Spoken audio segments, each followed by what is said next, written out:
గోవింద గోవింద గోవింద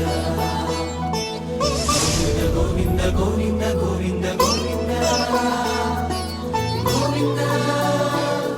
శ్రీరామ జయ రామ రఘురామ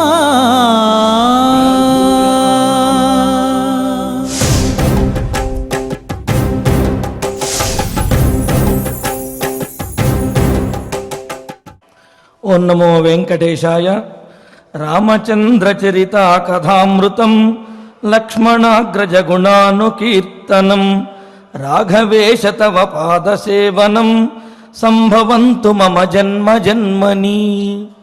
ఓ రామచంద్ర, నీ చరితామృతమైనటువంటి రామాయణాన్ని ఆస్వాదించే అదృష్టము, లక్ష్మణాగ్రజుడు అయిన నీ గుణ వైభవాన్ని కీర్తించేటటువంటి వాక్పటుత్వము, అలాగే నీ పాదములను సేవించాలి అనే సద్బుద్ధి మాకు జన్మజన్మలయందు మా భక్తులందరికీ ప్రసాదించు స్వామి అని స్వామివారిని ప్రార్థిస్తూ, శ్రీవారి అనుగ్రహంతో భక్తులందరూ కూడా సకల సంపదలతో తొలతూగాలి, సత్సంతానాభివృద్ధితోటి సకల కళ్యాణములతో వర్ధిల్లాలి అని ఆకాంక్షిస్తూ, తిరుమల తిరుపతి దేవస్థానం వారు స్వామివారి సమక్షంలో నాద నీరాజన మండపం నుండి నిర్వహిస్తున్న శ్రీమద్ రామాయణం బాలకాండ పారాయణ కార్యక్రమం నేటికి 92వ రోజులో మనము ప్రవేశించాము.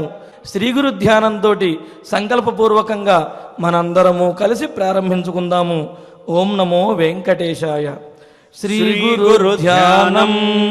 గురుర్బ్రహ్మ గురుర్విష్ణు గురుర్దేవో మహేశ్వరః గురుః సాక్షాత్ పరం బ్రహ్మ తస్మై శ్రీ గురవే నమః. శ్రీనివాస ధ్యానం శ్రీ వెంకటాచలాధీశం శ్రియాధ్యాసిత వక్షసం శ్రితచేతన మందారం శ్రీనివాసమహం భజే. అథ సంకల్పః శ్రీమదాదివరాహ క్షేత్రే విరాజమానస్య శ్రీ పద్మావతీ జానేః అఖిలాండ కోటి బ్రహ్మాండ నాయకస్య శ్రీరామచంద్ర రూపాంతరస్య భగవతః శ్రీ వెంకటేశ్వర స్వామినః సన్నిధౌ హనుమత్ సీతా లక్ష్మణ భరత శత్రుఘ్న పరివార సమేత శ్రీరామచంద్ర పరబ్రహ్మణః పరిపూర్ణానుగ్రహేణ అస్మిన్ భువనే అతిశీఘ్రమేవ విశూచికాక్రిమేః వినాశనార్థం భారతవర్షస్య అభివృద్ధౌ నిమగ్నానాం విద్యా విత్త వాణిజ్య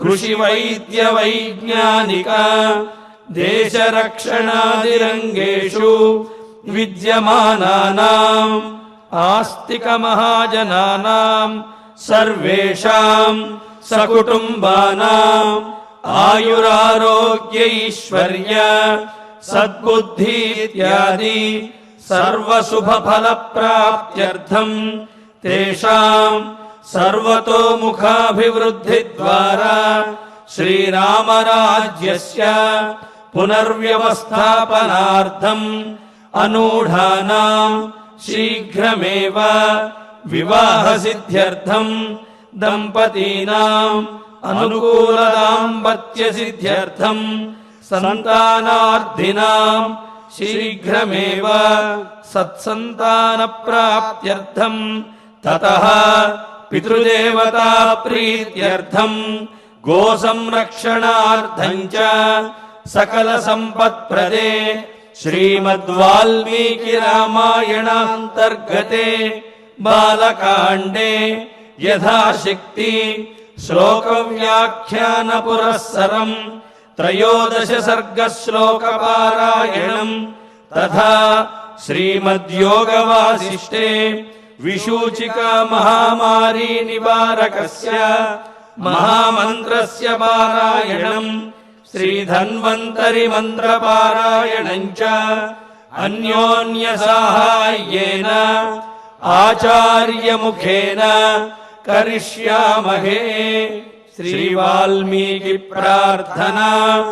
వాల్మీకేర్మునిసింహస్య కవితావనచారిణః శృణ్వన్ రామకథానాదం కో న యాతి పరాం గతిం. శ్రీ ఆంజనేయ ప్రార్థనా. యత్ర యత్ర రఘునాథ కీర్తనం తత్ర తత్ర కృతమస్తకాంజలిం. బాష్పవారి పరిపూర్ణలోచనం మారుతిం నమత రాక్షసాంతకం. శ్రీరామాయణ ప్రార్థనా. వేదవేద్యే పరే పుంసి జాతే దశరథాత్మజే వేదః ప్రాచేతసాదాసీత్ సాక్షాత్ రామాయణాత్మనా.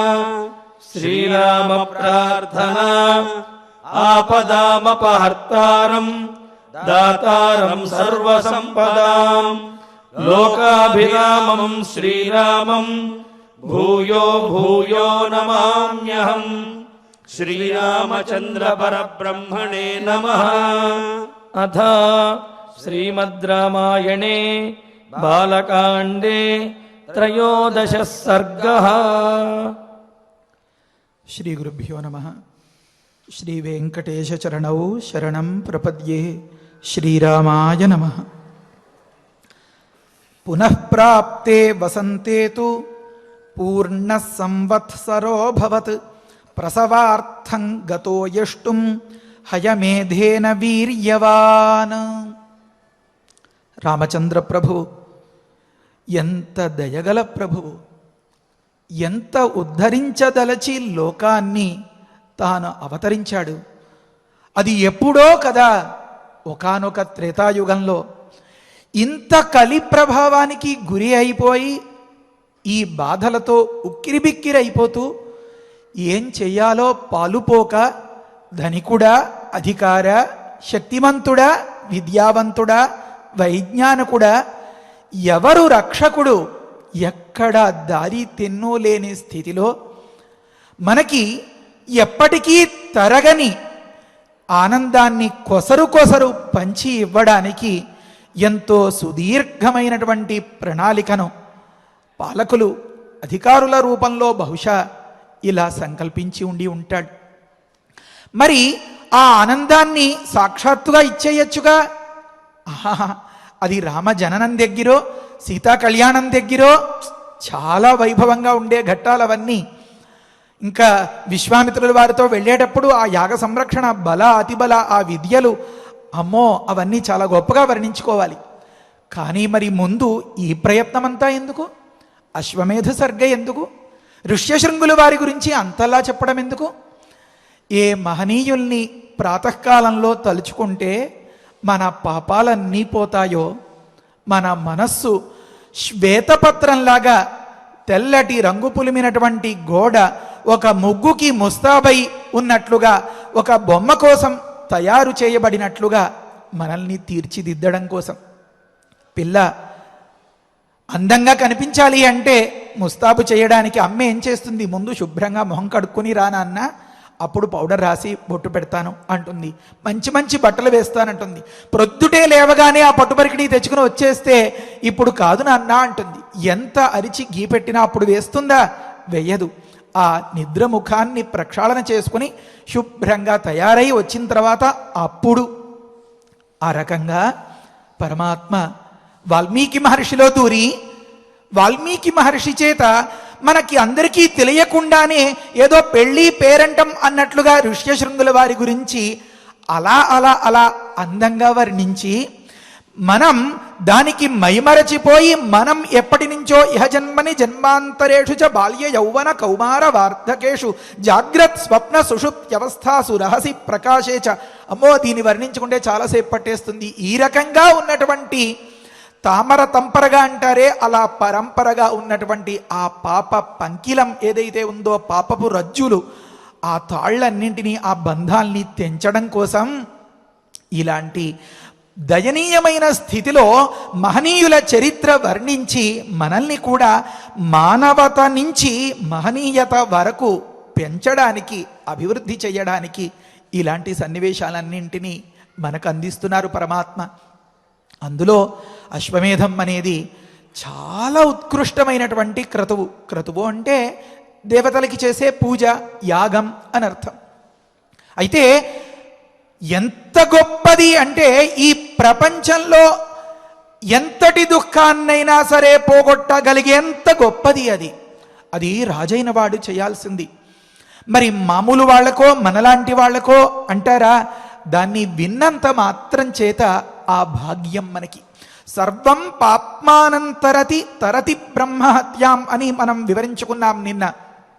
ఈ రకంగా ఎలాంటి కష్టానికి కారణమైన పాపాన్నైనా సరే ఈ అశ్వమేధ అవభృతం చేత తరించచ్చు, మనం దాన్ని కడిగేసుకోవచ్చు అని సకల ప్రాయశ్చిత్తాలకి మూర్ధన్య స్థానంలో తలపైన ఉన్నటువంటి ప్రాయశ్చిత్తం లాంటిది, తలమానికమైనటువంటి ప్రాయశ్చిత్తం ఇది అని చెప్తారు.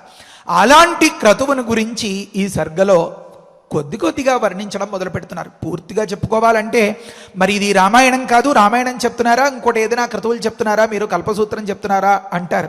అభిప్రాయం వెలిబుచ్చడానికి ఏముంది? ముందు వెనక ఆలోచించకుండా, అసలు ఎందుకోసం ఇది జరుగుతోంది అని గమనించకుండా తనని తాను మరిచిపోయి ఏదో ఒక రకంగా చేతిలో ఉన్న దానితో, సాధనంతో మన అభిప్రాయాన్ని ప్రకటించడమే ప్రధాన ధ్యేయంగా ఉండేవారికి అవకాశం ఇవ్వకూడదు కదా. భగవంతుడు అనుగ్రహిస్తే ఒక సెషన్ అంటారే, విడిగా దానికోసం కొంత సమయం కేటాయించుకుని ఎప్పుడైనా ఈ అశ్వమేధ మహాక్రతువు గురించి కొంచెం దీర్ఘంగా వర్ణించుకుందాం. ఇప్పుడు మరి సంక్షేపంగానైనా కొన్ని మాటలు చెప్పకపోతే కొంతమంది అంటారు, రాముడు గురించి చెప్పండి, మాకు ఈ అశ్వమేధాలు ఇవన్నీ ఎందుకండి అనేస్తారు. అంటే సతి కుడ్యే చిత్రలేఖనం. ఒక గోడ ఆధారంగా ఉంటే అక్కడ మీరు ఏదైనా మంచి అడ్వర్టైజ్మెంట్ రాయొచ్చు, గోడ ఏమి లేకపోతే ఏం రాస్తారు? కనుక మనకి లోపల ప్లాట్ఫామ్ అనేది ఒక చదునైనటువంటి ప్రదేశాన్ని తయారు చేస్తున్నాడు భగవంతుడు, మన రాముడు. ఏమని? ఈ అశ్వమేధ ఘట్టాన్ని శ్రవణం ద్వారా, మననం ద్వారా, దాన్ని ధ్యానం చేయడం ద్వారా మన పాపాలన్నీ పోతే అప్పుడు తరగని ఆనందాన్ని సుస్థిరంగా మన హృదయాల్లో నింపడం కోసం. కనుక ఈ అశ్వమేధ క్రతువు సుమారుగా 3 సంవత్సరాల కాలం పట్టేది. ముందు సంకల్పం చేశారు దశరథుడు వారి పరివారంతో, గురువులందరి సహాయంతో కలిసి. పునఃప్రాప్తే వసంతేతు అనుంది. ఒకసారి సంకల్పించిన తరువాత మళ్ళీ వసంతకాలం వచ్చినప్పుడు అన్నదానికి అర్థమేమి అంటే, సంవత్సర కాలం గడిచిపోతే అప్పుడు కదా. వసంత ఋతువు ఏడాదికి ఎన్నిసార్లు వస్తుంది? ఒకసారే వస్తుంది. కనుక తు అంటే ఆ సందర్భంలో వసంతే తు అంటే యస్మిన్ అని అర్థం. ఏ సమయంలో అయితే అని అర్థం. అంటే క్యాలెండర్ తీసుకుంటే ఎప్పటికైతే వసంతే వసంతకాలము పునఃప్రాప్తము అగుచుండగా సంవత్సర వర్షము ఆ సంవత్సర కాలము పూర్ణ అభవతు పూర్తయిపోతుందో, తస్మిన్ ప్రసవార్థం తనకు సంతతి కలగడం కోసం, లోకానికి అంతకి ఆనందోదయం కలగడం కోసం, ప్రసవం అంటే ఉదయం అన్నమాట, ఆవిర్భావం అన్నమాట, అది కలగడం కోసం హయమేధేన యష్టుం గతః అన్నారు. హయమేధము అనగా అశ్వమేధము అని అర్థం. హయము అంటే అశ్వము అని. మామూలుగా యాగములు సోమయాగములు, హవిర్యాగములు అని ఈ రకంగా పిలుస్తూ ఉంటారు. సోమరసంతో చేసే యాగం కనుక సోమయాగం. ఈ అశ్వమేధం కూడా సోమరసంతో చేసే యాగమే. అయితే ప్రధానేన వ్యపదేశా భవంతి అని శాస్త్రం చెప్తోంది. ఏది ముఖ్యమో దానితో వాడుకలో వస్తుందన్నమాట ఆ విషయం. ఇప్పుడు ఈ సోమయాగంలో అశ్వము అనేది అతి ప్రధానమైన అంశం కనుక ఈ అశ్వము అనేది పరమాత్మ స్వరూపంగా ఉషావా అశ్వస్య మేధ్యస్య అని మొదలుపెట్టి ఒక విరాట్ రూపంగా చాలా గొప్పగా వర్ణిస్తారు. అసలు ఆ వర్ణన విన్న ప్రతి ఒక్కరికి మంచి విద్యాబుద్ధులు సిద్ధిస్తాయి. అది హయగ్రీవోపాసనం అని చెప్తోంది తైత్తరీయం. సరే, ఈ రకంగా ఉండగా సోమరసానికి ప్రాధాన్యం కంటే అశ్వానికి ప్రాధాన్యం కనుక అశ్వమేధము అంటారు. అశ్వ అనే దానికి పర్యాయపదం మారుపదం కనుక హయ అని కూడా వ్యవహరిస్తూ ఉంటారు. మేధ అన్నా, యజ్ఞ అన్నా, యాగ అన్నా, క్రతువు అన్నా ఒకటే. కనుక అశ్వమేధము అంటే అశ్వంతో సాధించేటటువంటి యజ్ఞం, ఆ యాగాన్ని చెయ్యాలి అని పూనుకున్నారట దశరథుడు. అప్పుడంటారు, అభివాద్య వసిష్ఠంచ న్యాయత ప్రతిపూజ్య చ అబ్రవీత్ ప్రశ్రితం వాక్యం ప్రసవార్థం ద్విజోత్తమం. యజ్ఞో మే క్రియతాం బ్రహ్మన్ యథోక్తం మునిపుంగవ. గొప్ప సుదీర్ఘమైనటువంటి విశాలమైనటువంటి యజ్ఞవాటిక, సరయూ నదీ తీరం. ఇలాగే ప్రాతకాలంలో చాలా ప్రసన్నంగా నిజంగా భగవంతుడు దిగివచ్చి అక్కడే ఉన్నాడా అన్నట్లుగా దంపతియుక్తంగా వశిష్ఠుల వారు పక్కనెవరు?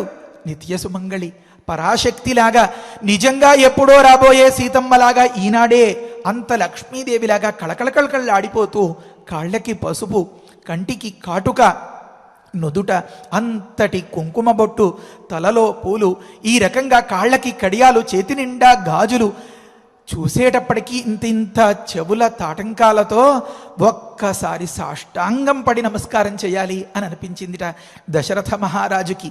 వాల్మీకి మహర్షి చాలా సూక్ష్మంగా చిన్న చిన్న అంశాలని చాలా బాగా చెప్తారు. ఆ చెప్పిన దాన్ని మనం ఎక్కడ జారవిడుచుకోకూడదు కదా, కనుక మనం కూడా దాన్ని వివరించుకుందాం. వశిష్ఠం అభివాద్య చ, వశిష్ఠంచ అభివాద్య అన్నారు. వశిష్ఠుడికి కూడా అభివాదం చేసి, అంటే కూడా అంటే ఇంకొకటి ఏముంది పక్కన? వశిష్ఠుల వారికి ఎవరుంటారు? ధర్మపత్ని సమేతస్య ఆ అర్ధాంగి ఇల్లాలు పక్కన ఉన్నారు. వీరిద్దరికీ దశరథుడు నమస్కారం చేశారు అని అనలేదు, మరి ఏం చేశారు అన్నారు? అభివాదం చేశారు అన్నారు. ఇక్కడ ఒక ధర్మ సూక్ష్మం ఉంది. అభివాదన శీలస్య నిత్యం వృద్ధోపసేవిన అన్నారు. అంటే సాష్టాంగం దండం పడి చేతివేళ్ళు అన్నీ అంటే 10, అలాగే కాలివేళ్ళుల, అలాగే హృదయం, అలాగే తల, అలాగే ఉరస్సు, చెవులు ఇవన్నీ కూడా నేలకు తాకించి, నీకంటే నేను చాలా తక్కువ వాడిని, నాకంటే నువ్వు అన్ని విధాలా ఎక్కువ వాడివి, త్వత్తః అహం అపకృష్ట మత్తస్త్వం ఉత్కృష్ట అనే భావనను వెలిబుచ్చడమే అభివాదము అని అర్థం అన్నమాట. అలాగా సాష్టాంగంగా అంటే ఒక కర్ర నేల మీద పడిపోయినట్లుగా, స్వామి నువ్వు తప్ప నేను అనేది లేనే లేదు అని చెప్పి ఎప్పుడైతే శరణాగతి అనే పేరుతో వైష్ణవాగ్రేసరులు చెప్పేదాన్ని మనం పాటిస్తామో అప్పుడు అవతలి వాడి మనస్సు ఎంత ప్రసన్నమైపోతుంది. ఎలాగైనా సరే వీణ్ణి రక్షించాలి, వీణ్ణి ఉద్ధరించాలి అని ఒక పట్టుదల వచ్చేస్తుంది కదా లోపల. దశరథ మహారాజు వినయం, విషయం, వివేకం ఇవన్నీ దండిగా ఉన్నవాడు కనుక వశిష్ఠంచ అభివాద్య న్యాయత ప్రతిపూజ్య చ, శాస్త్రోక్త ప్రకారంగా. ఇప్పుడు నేను క్రతువు చేయదలుచుకున్నాను, ఇంత హడావిడిగా ఉన్నాను, తెవల్చండి టూకీగా అస్సలు అలా అనలేదు. ఎప్పుడు ఏది పరమ ప్రధానమో, ఏ బ్రాహ్మణ పూజ, ఏ పురోహితుణ్ణి ఆరాధించడం, ఏ గురువుల యొక్క కృపను పరిపూర్ణంగా పొందడం, ఇది గుర్తిరిగినటువంటి మహనీయుడు కనుక దశరథ మహారాజు అసలు అప్పుడే రాముడు జన్మించేడా అన్నట్లుగా అంత కళకళలాడిపోతూ ఉన్నారు వారంతా కూడా. దీక్షాధారణంకి సిద్ధంగా ఉన్నటువంటి ఈ దంపతులు అంతా కూడా దశరథుడు, వారి పరివారము, ఇక్కడ దంపతులుగా ఉన్నటువంటి ఈ వశిష్ఠుడు, అరుంధతి. మనం అసలు మాట మర్చిపోయాం. ఏమని? మన శాంతమ్మ, ఋష్యశృంగుడు వీరంతా కూడా అక్కడే ఉన్నారు కదా. వీరందరిలోనూ ఋష్యశృంగుడు నా కార్యక్రమాన్ని నిర్వహిస్తాడు, మీరంతా జాగ్రత్తగా చూడండి అని ఇంతవరకు చెప్పారు. కానీ పూజించేటప్పుడు అగ్రతాంబూలం ఎవరికిచ్చారు? తన కులగురువుకి. చాలా ధర్మ సూక్ష్మం గమనించండి.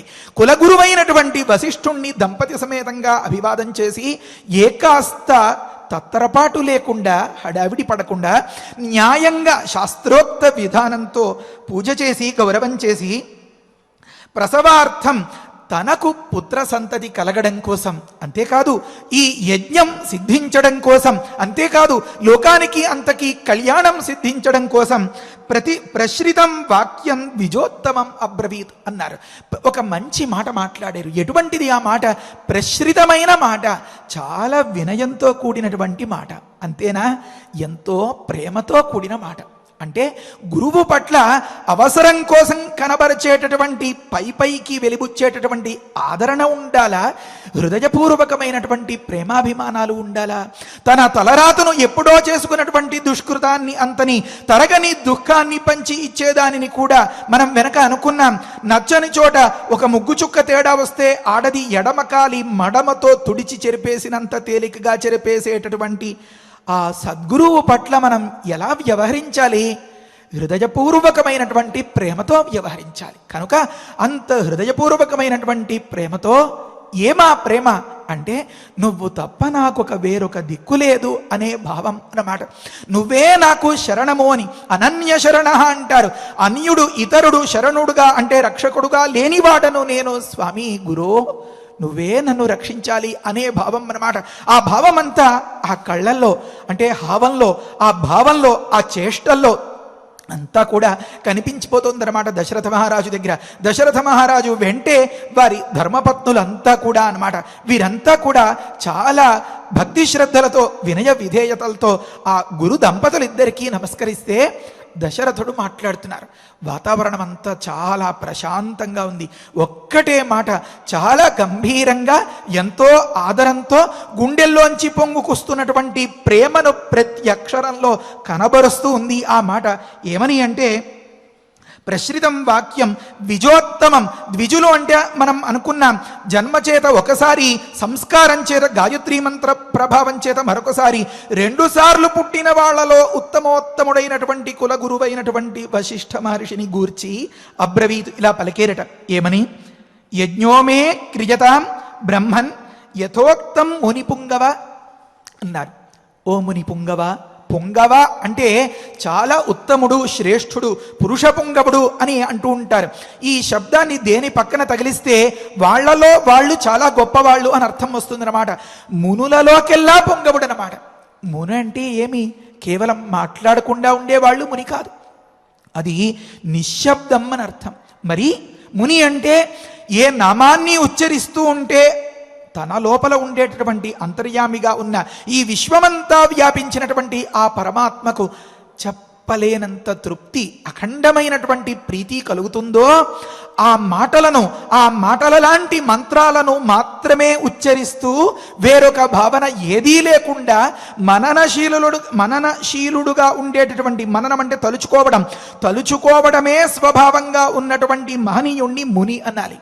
ఇప్పుడు మీరు చెప్పండి, కాఫీ తాగుతున్నా, పలహారం చేస్తున్నా, ప్రయాణం చేస్తున్నా, వస్తున్నా, వెళ్తున్నా ఆ భగవంతుణ్ణి మీకు నచ్చినటువంటి నామాన్ని నామ సంకీర్తనాదు ఇష్టాదు దహ్యంతే బహుపాతకా అని ఉపదేశం చేసినటువంటి ఆ దివ్యమైనటువంటి ఉపాయాన్ని మనం స్మరించలేమా?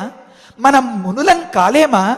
నోరు మూసుకుని మాట్లాడకుండా ఉంటేనే, నిశ్శబ్దాన్ని పాటిస్తేనే మునులమా? కానే కాదు. దీనన్నింటి వల్ల మన నోరు, మన జన్మ, మన జాతకాలు, మన కుటుంబం, మన పరిసరాలు, మన పరివారం అంతా పునీతం కాదా? ఋష్యశృంగుడులాగా మనం ఎక్కడ అడుగు పెడితే అక్కడ అంతా కూడా పావనం కాదా? ఏ ఋష్యశృంగుడు ఏ రామనామాన్ని అంతగా జీర్ణించుకుని శ్రీరామ శ్రీరామ శ్రీరామ శ్రీరామ అని అనుకున్నాడో అలా మనం అనుకోలేమా? దీనికి కావాల్సింది ఏమి? తలపైన కొమ్ము కాదు, కొమ్ములు లేని అంటే అహంకారం లేని భగవంతుడి దగ్గర మోకలి లేనటువంటి మనస్సు ఉండాలి, ఇష్టం ఉండాలి.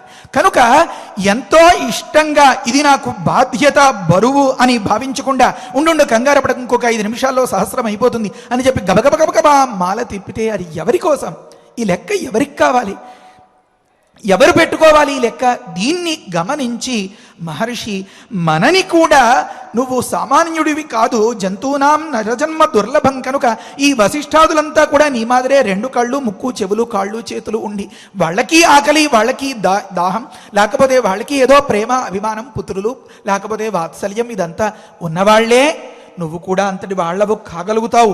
జడలకి మరిపాలు రాసుకుని అంతలా కొప్పులు చుట్టుకోకపోయినా సరే ఎవరి వంకలు ఎంచకుండా నీ మనస్సుని ప్రశాంతంగా ఉంచుకుని నీ కర్తవ్యమే దేవతారాధనగా భావించి ఏ కర్తవ్యాన్ని చేస్తున్నా సరే నీకు నచ్చిన రామనామాన్ని విడవకుండా ఉన్న నాడు నువ్వు కూడా ఇంతటి వాడు అవుతావు కదా. ఇది చెప్పడం కోసమే కదా ఇన్ని అక్షరాల్ని ప్రయోగించి ఇంతటి విలువైన ప్రాతకాలంలో మహనీయుడు వాల్మీకి మహర్షి మన పరమ గురువు గారు మనకి ఇలాంటి సందేశాన్ని అందించడం కోసం ఈ మంత్రగర్భితమైనటువంటి అక్షరాల్ని ఉపదేశం చేశారు. కనుక ఓ మునిపుంగవ అని అన్నారన్నమాట. ఓ మునిపుంగవ, బ్రహ్మన్, ఓ బ్రహ్మవేత్త, ఈ కార్యక్రమం యథోక్తంగా అంటే యథ అంటే చెప్పిన దానిని దాటకుండా అని అర్థం అన్నమాట. ఎక్కడ చెప్పినా, వేదాల్లో చెప్పిన ఇంతటి గురువు, అంతటి గురువు పట్ల ఎంతో ఆదరణ, ప్రీతి, ప్రేమ, వినయం ఇవన్నీ ఉన్నాయి. వశిష్ఠ మహర్షికి దశరథ మహారాజు మీద ఎంతో చెప్పలేనంత మమకారం, వాత్సల్యం, వీడు నావాడు, వీడిని ఎలాగైనా సరే ఉద్ధరించాలి అనే దయ ఇవన్నీ ఉన్నాయి. అలాంటి స్థితిలో ఇక్కడ దంపతియుక్తంగా ఇక్కడకు విచ్చేసి ఈ క్రతువుని నిర్వహించడానికి పూనుకున్నారు. అయ్యా, శాస్త్రంలో చెప్పిన దానికి మీరకుండా, ఎక్కడా పొరపాటు రాకుండా ఈ కార్యక్రమం జరిపించండి అని చెప్పడంలో ఉద్దేశం ఏమి? అడ్మినిస్ట్రేటర్, పరిపాలకుడుగా ఉండేటటువంటి వ్యక్తి ఎంతో అప్రమత్తతో మెలగాల్సినటువంటి వ్యక్తి పొరపాటుకి తావు లేకుండా చూసుకోవాలి కనుక, ఏకాస్త ఛిద్రమొచ్చిన బ్రహ్మరాక్షసులు వెన్నంటి ఉంటారు కనుక వీరందరి నుంచి రక్షించుకోవడం కోసం వినయపూర్వకంగా ప్రార్థించి మరొక్కసారి సూచన చేయడం అవసరం సుమా. ప్రమాదో ధీమతామపి, ధీమంతులు ఎంత బుద్ధివంతులైనప్పటికీ వారికి కూడా ప్రమాదానికి అవకాశం ఉంది కనుక స్వామిన్, హే గురో, ఎంతో దయతో ఏకాస్త శాస్త్రము మీరకుండా ఉండేలాగా పరివారంతో కూడినటువంటి నీవు ఈ క్రతువుని నిర్వహించవా అని అడిగారన్నమాట. యథా న విఘ్న క్రియతే యజ్ఞాంగేషు విధీయత. యథ అంటే ఏ రకంగా కూడా యజ్ఞాంగముల యందు ఈ చిన్ని అంశాల్లో కూడా విఘ్నము లేకుండా ఉంటుందో అలా విధీయత, ఇది అనుష్ఠింపబడుగాక అన్నారు. ఏం విఘ్నం ఎందుకు వస్తుంది? ఇందాక మనం అనుకున్నాం, నిన్న మొన్నటి రోజుల్లో చాలాసార్లు అనుకున్నాం, బ్రహ్మరాక్షసులు ఛిద్రం హి మృగజంతే, లోపాన్ని వెతుకుతూ ఉంటారు. అంతేకాదండో, అసలు రహస్యం ఇంకొకటి ఉంది. ఏమది? ఈ అవిస్సునంతని ఆరగించేవాడు ఎవడు పరివారంతో? దేవేంద్రుడు. ఆయనకి ఏం పేరు? శక్ర అని పేరు. అది ఒక షార్ట్ ఫామ్. ఏమి వివరణ దానికి అంటే శతక్రతు.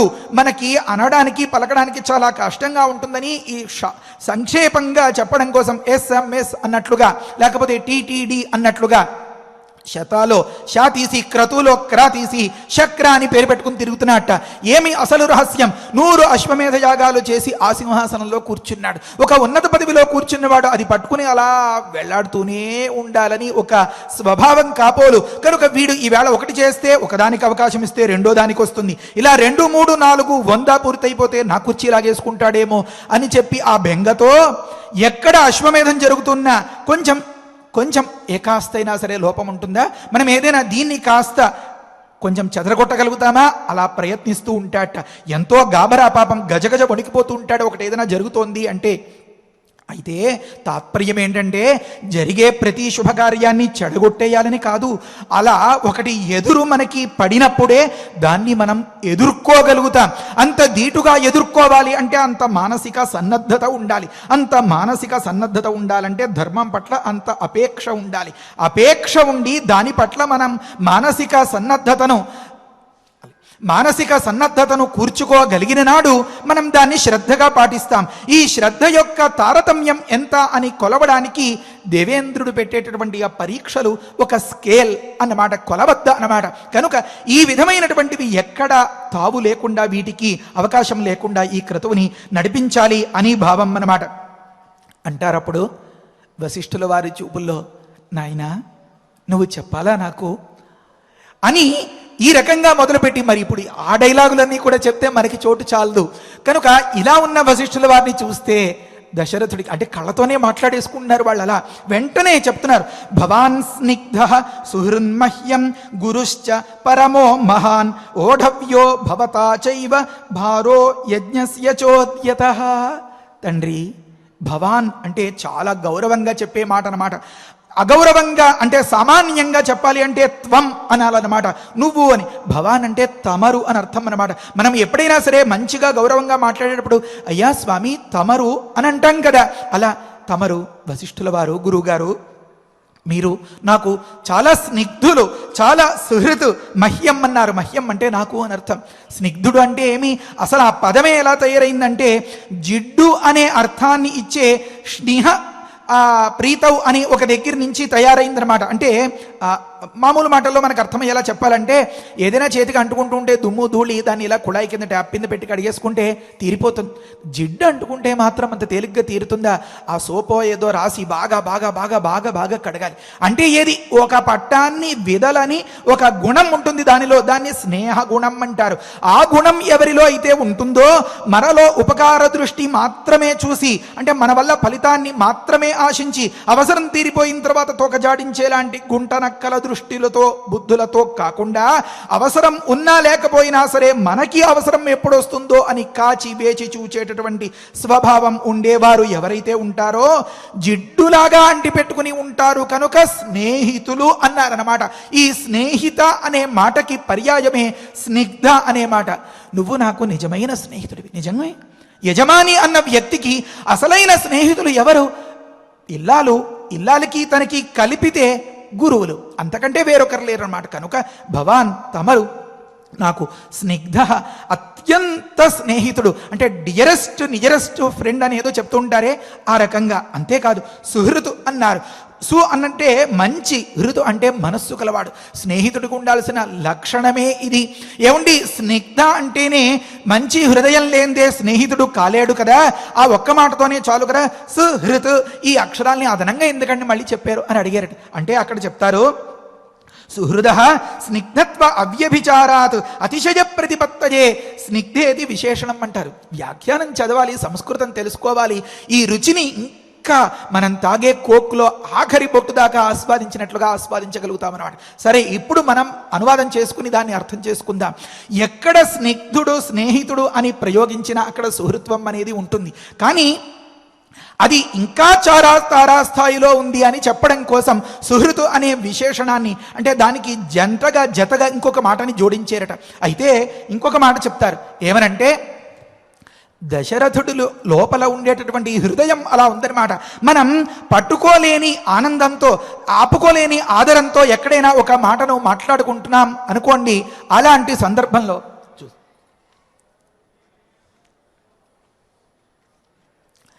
ఒక్కొక్క శ్లోకం విడిగా చెప్పమని మన కార్యకర్తలు సూచించారు. అంటే ఈ భావం అంతా సరే, దాని గురించి మళ్ళీ కొంచెం వివరంగా చెప్పుకుందాం. అయితే ఆ భావౌచిత్యానికి భంగం లేకుండా చెప్పుకోవడం మన ఉద్దేశం. వీరంతవరకు దానికి కూడా ప్రయత్నం చేద్దాం.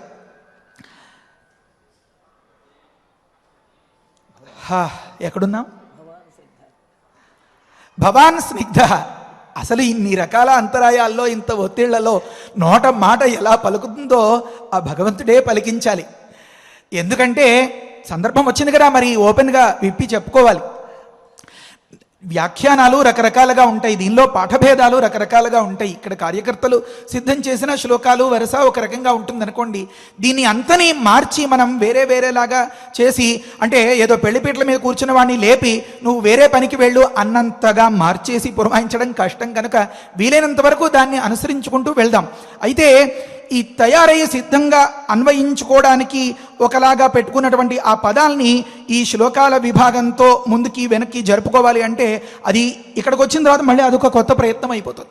సుమారుగా 7-8 గంటలు అన్ని వ్యాఖ్యానాలు, అన్ని తాత్పర్యాలు పరిశీలిస్తే తప్ప ఒక భావం పరిపూర్ణంగా రాదు. మనం నియతమైనటువంటి ఒకానొక కాలంలో దీన్ని వివరించుకోవాలి అంటే ఇది కూడా ఒక పెయిన్గా, ఒక సమస్యగా మారితే మనం ఇంకేం చేయగలుగుతాం? ఇదేమీ అధర్మం కాదు. ఏమి ప్రవచనం చెప్పుకునేటప్పుడు మధ్యలో అంతరం పెట్టుకుని అవాంతరం ఆటంకం రప్పించి అక్కడికి ఆపి మళ్ళీ శ్లోకమే చెప్పుకోవాలి అనే శాసనం ఏది ఇంతవరకు నాకు కనిపించలేదు. భక్తుల సౌకర్యం కోసం చెప్పుకుందాం తప్పకుండా, ఎందుకంటే మీ సౌకర్యమే నా ప్రధానమైనటువంటి ధ్యేయం.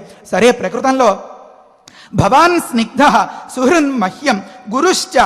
అంతేకాదు, నా అజ్ఞానాన్ని పోగొట్టి, నా అవివేకాన్ని తుడిచేసి, నా జీవితంలో జ్ఞానదీపాన్ని వెలిగించేటటువంటి ఒక గొప్ప మహనీయమైన త్రిమూర్తి స్వరూపం నీవు. గురుశ్చ పరమో మహాన్. ఇంకా ఇలాంటి వాళ్ళందరిలోకెల్లా చాలా గొప్పవాడు, మొట్టమొదటి స్థానంలో కూర్చోపెట్టదగినవాడు అని చెప్పినప్పుడు పరమ అని చెప్పాలి. అందుకనే పరమాత్మ అంటారనమాట. అందరూ ఆత్ములు జీవుల కంటే కూడా చాలా ఉత్తముడు కనుక పరమాత్మ. అందుకనే పరమ పురుషుడు, అందుకనే పరంధామ అంటారు. సరే, గురుశ్చ పరమో మహాన్ ఓఢవ్య భవతా చైవ భార యజ్ఞస్య చోద్యత అన్నారు. ఉద్యత అంటే మొదలుపెట్టినటువంటి యజ్ఞస్య ఈ యజ్ఞం తాలూకు భారం అంతా కూడా అంటే దీని బాధ్యత అంతా కూడా ఓఢవ్య అంటే నువ్వే తీసుకోవాలి అని దాని తాత్పర్యం. ఎందుకని అంటే చాలా కాండే కాండే వై క్రియమాణే యజ్ఞగం రక్షాగం శిచిఘాగం సంతి అని ఒక దగ్గర ఉంది. యజ్ఞంలో ప్రధానమైనటువంటి ఘట్టాలు కొన్ని ఉంటాయి. ఎప్పుడైతే ప్రధానాధికారిగా ఉన్న వ్యక్తి ప్రధానమైన వాటి మీద మాత్రమే దృష్టి పెట్టారో ఈ చిన్ని చిన్ని అంశాలు పోతాయి. ఈ చిన్ని చిన్ని అంశాల్లో ఎప్పుడైనా ప్రమాదం కనుక ఏర్పడింది అనుకోండి ఒకవేళ, అప్పుడు ఏమవుతుంది, ఈ ప్రధానమైనటువంటి అంశం ఏదైతే ఉందో అది పరిపూర్ణమైనటువంటి ఫలితాన్ని ఇవ్వలేదు. కనుక తత్తదుపాంగై యుక్తే ఏకైకస్మిన్ యజ్ఞాంగే క్రియమాణే అంటారు. అంటే సబ్ డివిజన్స్ అంటారే, అలా అంగములు ఉపాంగములు దానికి అంగములు ఇలా ఉండగా వీటిల్లో ఎక్కడైనా ఏకాస్త తూట్లు పడినా సరే ప్రధానమైనటువంటి అంగం పరమ ప్రధానమైన ఫలితాన్ని కలిగించలేదు. కనుక ఈ కాస్తలో కూడా ఎక్కడా పొరపాటు రాకుండా మనం మన అశ్వమేధ క్రతువును నిర్వహించుకోవాలి. కనుక నీ పరివారాన్ని అంతని అప్రమత్తం చెయ్యి అంటే ఎలర్ట్ చెయ్యి అనే తాత్పర్యంతో చెప్పిన మాట అన్నమాట. ఆ తరువాత అప్పుడు వశిష్ఠుల వారు అంటున్నారు, తథేతి చ స రాజానం అబ్రవీతు ద్విజసత్తమః కరిష్యే సర్వమేవైతత్ భవత యత్ సమర్థితం అన్నారు. అప్పుడు ఆ వశిష్ఠుల వారు ఆ ద్విజసత్తముడు ఈ రకంగా పలికారు. ఏమని? భవత అంటే వశిష్ఠుడు కూడా భవచ్చబ్దాన్నే ప్రయోగించారు. చూడండి, మర్యాద ఇచ్చి పుచ్చుకోవడం అంటే ఇదే. రాజా, తమరి చేత యత్ సమర్థితం, ఏదైతే సం అంటే చాలా బాగుగా, అర్థితం అంటే ప్రార్థన చేయబడిందో, ఏతత్ సర్వం ఇది అంతా కూడా తథైవ కరిష్యే ఏవ, రెండు మాటలు చెప్పారు. అలాగే కరిష్యే ఏవ అంటే ఖచ్చితంగా అమలు పరుస్తాను మహారాజా అని తాత్పర్యం అన్నమాట. ఇది సహ ద్విజసత్తమః రాజానం అబ్రవీతు. ఈ రకంగా ఆ బ్రాహ్మణోత్తముడైనటువంటి గురుదేవుడు కుల గురువు వశిష్ఠుల వారు దశరథునితో పలికేరు. తతః అబ్రవీత్ ద్విజాన్ వృద్ధాన్ యజ్ఞకర్మసు నిష్ఠితాన్ స్థాపత్యే నిష్ఠితాంశ్చైవ వృద్ధాన్ పరమధార్మికాన్ అన్నారు. అటు పిమ్మట యజ్ఞకర్మసు నిష్ఠితాన్, ఈ కార్యక్రమాల్లో పరినిష్ఠితులైనటువంటి అంటే మంచి ఆరితేరినటువంటి అంటే మంచి తల పండినటువంటి అంటే చిట్ట చివరి పేజీ దాకా చదివి తలస్పర్శి పాండిత్యాన్ని పొందినటువంటి మహనీయులందరినీ కూడా వృద్ధాన్ ద్విజాన్, మళ్ళీ వారి స్వభావం వల్ల కూడా తేడా రాకూడదు, పరమధార్మికాన్, ఎప్పుడూ ధర్మమే పాటించాలి అనేటటువంటి మైండ్ సెట్ అంటారే, స్వభావము శీలము కలిగినటువంటి వారిని స్థాపత్యే నిష్ఠితాన్ అన్నారు. ఇక్కడ స్థాపత్యము అంటే ఒక అర్థం రాశారు వ్యాఖ్యానంలో, అంతఃపుర స్త్రీలను సంరక్షించేటటువంటి కంచుకి మొదలైన వారు అని. అంటే ప్రకృతంలో మనం ఎలా అర్థం చేసుకోవాలంటే ఈ యాగ సంరక్షకులుగా ఉన్నటువంటి మహనీయులందరినీ కూడా వృద్ధానుచ అబ్రవీతు పలికెను అన్నారు. ఏమని పలికేరో తర్వాతి కథలో మనం వివరించుకుందాం. శ్లోకాన్ని ఏ శ్లోకానికి ఆ శ్లోకం పారాయణం చేసుకోవడం అనడంలో నాకేమీ విరోధం లేదు. ఈ పాఠభేదాల వల్ల చెప్పే కథకి అంతరాయం రావడం వల్ల కథ అంతా ఒకసారి అనుకుని అప్పుడు శ్లోకాలు పారాయణం చేసుకోవడంలో చెప్పేవాడికి కొంత సులువు. దానికోసం కూడా ప్రిపేర్ అవ్వాలంటే భగవంతుణ్ణి ఇప్పుడున్న 24 గంటల కంటే ఇంకొన్ని గంటలు నేను అప్పడగాలి. చూద్దాం, మీరందరూ అనుకూలించి సహకరిస్తే దీనిలో మీకేమీ బాధ లేదు, ఇబ్బంది లేదంటే మా కార్యకర్తలతో సహా ఏ ఒక్కరూ నొచ్చుకోకూడదు కదా. కనుక దానికోసం ప్రయత్నం చేస్తాను. ఇది పర్వాలేదు అనుకుంటే ఈ రకంగా కొనసాగించుకుందాం. లోకంలో ప్రతి ఒక్కరికి ఉపాత్త సమస్త దురిత క్షయ ద్వారా పరమేశ్వర ప్రీత్యర్థం అంటారు. కనుక ఇలాంటి మహనీయమైన అశ్వమేధ ఘట్ట శ్రవణ ప్రవచనాదుల వల్ల, మననాదుల వల్ల ఉపాత్తమైన మన చేత పొందబడినటువంటి సమస్త ఏకాస్త కొంచెం కూడా మిగలకుండా దురిత ఆ పాపమంతా క్షయ ద్వారా క్షీణించడం ద్వారా మన శ్రీరాముడికి ప్రీతి కలిగి ఎప్పటికీ అన్నలాగా, తమ్ముడిలాగా, భర్తలాగా, వీటన్నింటికంటే మించి గొప్ప పరమ ప్రభువులాగా, స్వామిలాగా వెన్నంటి మన రాముడు మనని రక్షించుగాక. హరయే నమః. స్వస్తి. పునఃప్రాప్తే అందరము కూడా పారాయణ చేద్దాము. పునః ప్రాప్తే పునః ప్రాప్తే వసంతే తు వసంతే తు పూర్ణః పూర్ణః సంవత్సరో భవత్ సంవత్సరో భవత్ ప్రసవార్థం ప్రసవార్థం గతో యష్టుం హయమేధేన హయమేధేన వీర్యవాన్ పునః ప్రాప్తే పునః ప్రాప్తే వసంతే తు పూర్ణః సంవత్సరో భవత్ సంవత్సరో భవత్ ప్రసవార్థం గతో యష్టుం హయమేధేన వీర్యవాన్ అభివాద్య వసిష్ఠం చ న్యాయతః ప్రతిపూజ్య చ అబ్రవీత్ ప్రసృతం వాక్యం ప్రసవార్థం ద్విజోత్తమం యజ్ఞో మే క్రియతాం బ్రహ్మన్ యథోక్తం మునిపుంగవ అభివాద్య వసిష్ఠం చ న్యాయతః ప్రతిపూజ్య చ అబ్రవీత్ ప్రసృతం వాక్యం ప్రసవార్థం ద్విజోత్తమం యజ్ఞో మే క్రియతాం బ్రహ్మన్ యథోక్తం మునిపుంగవ యథా న విఘ్నః క్రియతే యజ్ఞాంగేషు విధీయతాం యథా న విఘ్నః క్రియతే యజ్ఞాంగేషు విధీయతాం భవాన్ స్నిగ్ధః సుహృన్మహ్యం గురుశ్చ పరమో మహాన్ ఓఢవ్యో భవతా చైవ భారో యజ్ఞస్య చోద్యతః భవాన్ స్నిగ్ధః సుహృన్మహ్యం గురుశ్చ పరమో మహాన్ ఓఢవ్యో భవతా చైవ భారో యజ్ఞస్య చోద్యతః తథేతి చ సరాజానం అబ్రవీత్ ద్విజసత్తమః కరిష్యే సర్వమేవైతత్ భవతా యత్సమర్థితం తథేతి చ రాజానం అబ్రవీత్ ద్విజసత్తమః కరిష్యే సర్వమేవైతత్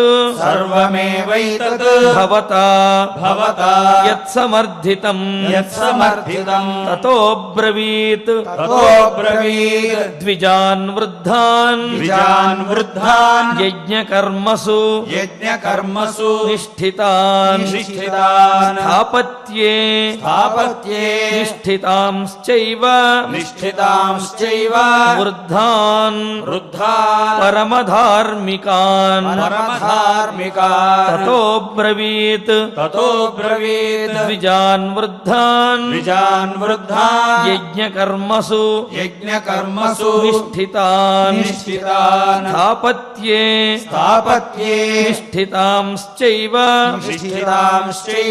వృద్ధాన్ పరమధార్మికాన్ రసరమ్యమైనటువంటి రామాయణ ప్రవచనంలో దశరథ మహారాజు తన గురువు అయినటువంటి వశిష్ఠ మహర్షిని ఏ విధంగా ప్రార్థించాడు అని చెప్పి చక్కగా మనం తెలుసుకుందాము. ఆపాద మౌళి పర్యంతం గురూణాం ఆకృతిం స్మరేతు తేన విఘ్నాః ప్రణశ్యంతి సిద్ధ్యంతి చ మనోరథాః అని చెప్పినట్టుగా గురువును గనక ఆశ్రయించినట్లయితే ఎటువంటి విఘ్నములు కలగకుండా మనము కోరుకున్నటువంటి మనోరథములన్నీ కూడా నెరవేరుతాయి అనే విషయాన్ని దశరథ మహారాజు మనకు తాను ఆచరించి మనకు మార్గదర్శకంగా బోధించారు. మరియు అటువంటి గురువుల యందు భక్తిభావనను మనసులో నింపుకుంటూ మరొక్కసారి ఈ శ్లోకాలను అఖండంగా పారాయణ చేద్దాము.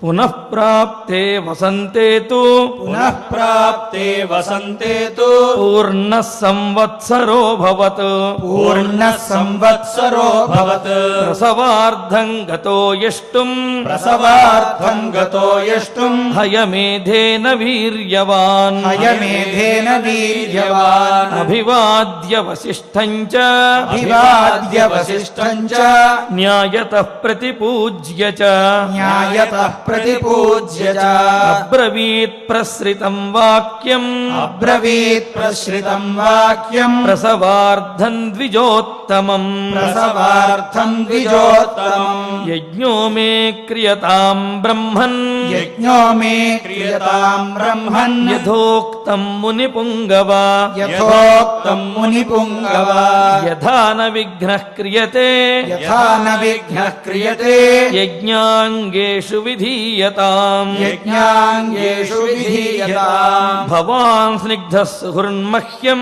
భవాన్ స్నిగ్ధः సుహృన్మహ్యం గురుశ్చ పరమో మహాన్ గురుశ్చ పరమో మహాన్ ఓఢవ్యో భవతా చైవ ఓఢవ్యో భవతా చైవ భారో యజ్ఞస్య చోద్యతః భారో యజ్ఞస్య చోద్యతః తథేతి చ సరాజానం తథేతి చ సరాజానం అబ్రవీద్విజసత్తమః అబ్రవీద్విజసత్తమః కరిష్యే సర్వమేవైతత్ కరిష్యే సర్వమేవైతత్ భవతా యత్సమర్థితం భవతా యత్సమర్థితం తతో బ్రవీద్విజాన్ వృద్ధాన్ తతో బ్రవీద్విజాన్ వృద్ధాన్ యజ్ఞకర్మసు నిష్ఠితాన్ యజ్ఞకర్మసు నిష్ఠితాన్ స్థాపత్యే నిష్ఠితాంశ్చైవ స్థాపత్యే నిష్ఠితాంశ్చైవ వృద్ధాన్ పరమధార్మికాన్ వృద్ధాన్ పరమధార్మికాన్ ఇత్యార్షే ఇత్యార్షే శ్రీమద్ రామాయణే శ్రీమద్ రామాయణే బాలకాండే బాలకాండే త్రయోదశ సర్గే త్రయోదశ సర్గే షట్శ్లోకాః షట్శ్లోకాః ఫలశ్రుతి నుండి మంగళాంతం వరకు మనందరము కలిసి పారాయణ చేద్దాము. ఫలశ్రుతి కుటుంబ వృద్ధిం ధనధాన్య వృద్ధిం శ్రియశ్చ ముఖ్యా సుఖముత్తమం చ శ్రుత్వా శుభం కావ్యమిదం మహార్థం ప్రాప్నోతి సర్వాన్ భువి చార్థసిద్ధిం. శ్రీరామచంద్ర పరబ్రహ్మణే నమః. అథ శ్రీమద్యోగవాసిష్ఠే ఉత్పత్తి ప్రకరణే ఏకోనసప్తతితమః సర్గః. శ్రీవసిష్ఠ ఉవాచ అథ వర్షసహస్రేణ తాం పితామహ ఆయయౌ దారుణం హి తపస్సిద్ధ్యై విషాగ్నిరపి శీతలః మనసైవ ప్రణమ్యైనం సా తథైవ స్థితా సతి కోవరః క్షుచ్చమాయాలం ఇతి చింతాన్వితాభవత్.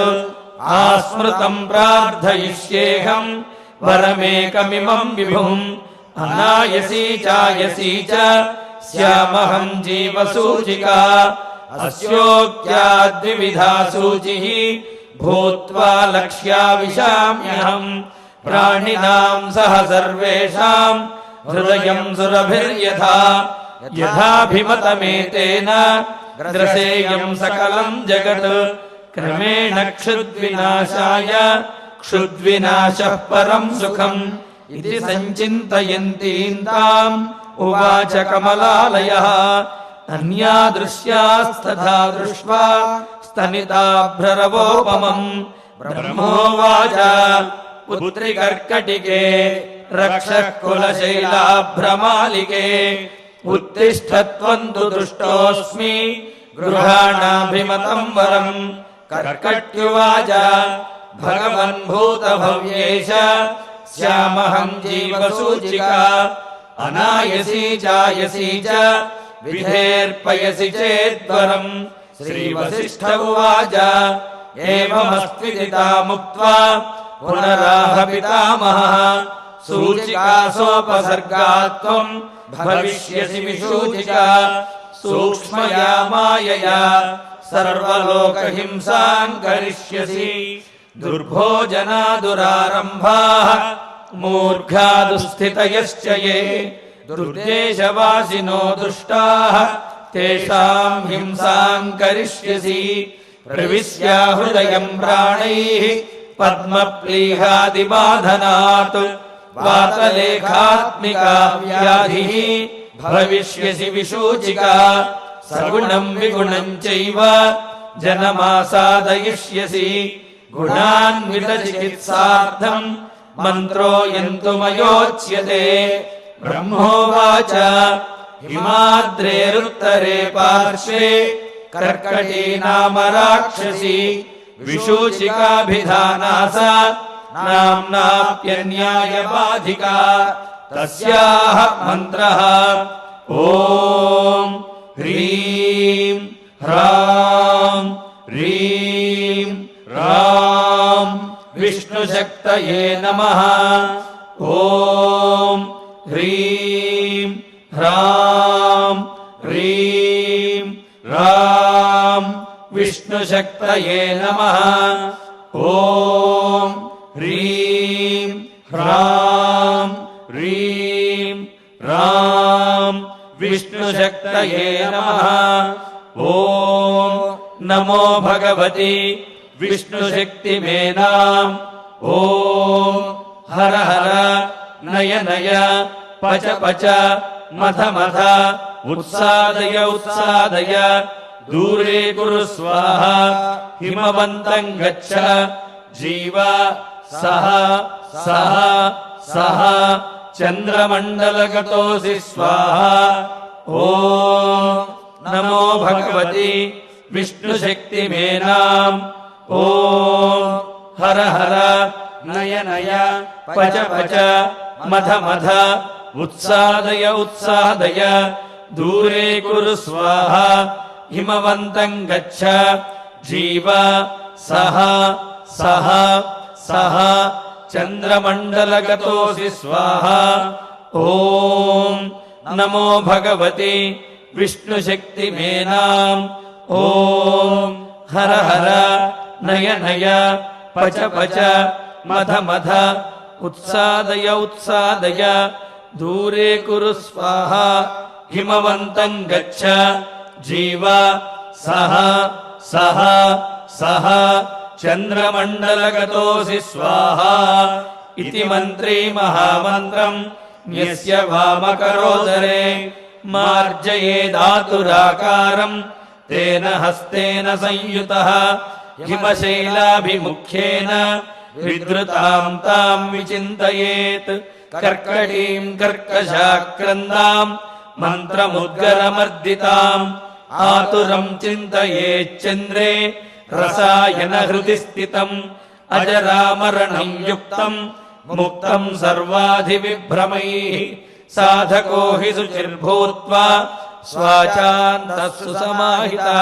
क्रमेणानेन सकलाम् प्रोच्छिनत्ति विशूचिकाम् इति गगनगतः त्रिलोकनाथः गगनगसिद्धगृहीत सिद्धमन्त्रः गतः उपगतशक्रवन्द्यमानः निजपुरम् अक्षयम् आयम् उज्ज्वलश्रीः इति श्रीमद्योगवासिष्ठे उत्पत्तिप्रकरणे 169तमः सर्गः अथ धन्वन्तरिध्यानम् अच्युतानन्तगोविन्द विष्णो नारायणामृत रोगान्मे नाशयाशेषान् आशु धन्वन्तरे हरे आरोग्यम् दीर्घमायुष्यम् बलम् तेजोधियम् श्रियम् स्वभक्तेभ्योऽनुगृह्णन्तम् वन्दे धन्वन्तरिम् हरिम् धन्वन्तरेरिमम् श्लोकम् भक्त्या नित्यम् पठन्ति ये अनारोग्यम् न तेषाम् स्यात् सुखम् जीवन्ति ते चिरम् ఓం నమో భగవతే వాసుదేవాయ ధన్వంతరయే అమృతకలశహస్తాయ వజ్రజలౌకహస్తాయ సర్వామయ వినాశనాయ త్రైలోక్యనాథాయ మహావిష్ణవే స్వాహా. ఓం వాసుదేవాయ విద్మహే సుధాహస్తాయ ధీమహి తన్నో ధన్వంతరి ప్రచోదయాత్. అధనవగ్రహ ప్రార్థనా ఆరోగ్యం పద్మబంధుర్వితరతు నితరాం సంపదం సీతరశ్మి భూలాభం భూమిపుత్రః సకలగుణయుతాం వాగ్విభూతిం చ సౌమ్యః సౌభాగ్యం దేవమంత్రి రిపుభయశమనం భార్గవః శౌర్యమార్కిః దీర్ఘాయుస్సైహికేయ విపులతరయశః కేతుః ఆచంద్రతారం అరిష్టాని ప్రణశ్యంతు దురితాని భయాని చ శాంతిరస్తు శుభం మేస్తు గ్రహాః కుర్వంతు మంగళం. అథ క్షమా ప్రార్థనా యదక్షరపదభ్రష్టం మాత్రాహీనం చ యద్భవేత్ తత్సర్వం క్షమ్యతాం దేవ నారాయణ నమోస్తుతే.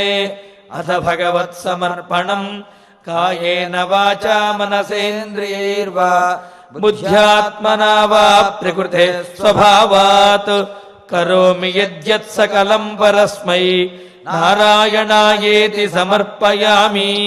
అథ మంగళం శ్రియః కాంతాయ కళ్యాణ నిధయే నిధయేర్ధినాం శ్రీవేంకట నివాసాయ శ్రీనివాసాయ మంగళం. ఓం నమో వెంకటేశాయ. శ్రీవారి అనుగ్రహంతో 27 దినాత్మక అయోధ్యకాండ పారాయణ దీక్ష కార్యక్రమాన్ని మనం నిర్వహించుకుంటూ ఉన్నాము. మరి ఈరోజు కూడా 8:30 వసంత మండపం నుండి పారాయణ కార్యక్రమం ప్రత్యక్ష ప్రసారం గావించబడుతుంది. అదేవిధంగా ధర్మగిరిలో ఈ అయోధ్యకాండ పారాయణకు అంగభూతంగా జప తర్పణ హోమాది కార్యక్రమాలన్నీ కూడా నిర్వహించబడతాయి. కావున భక్తులందరూ కూడా 8:30 సిద్ధంగా ఉండి అయోధ్యకాండ పారాయణ దీక్షా కార్యక్రమంలో భాగస్వాములై స్వామివారి యొక్క పరిపూర్ణమైన అనుగ్రహాన్ని పొందవలసిందిగా తెలియజేస్తున్నాము. ఓం నమో వెంకటేశాయ.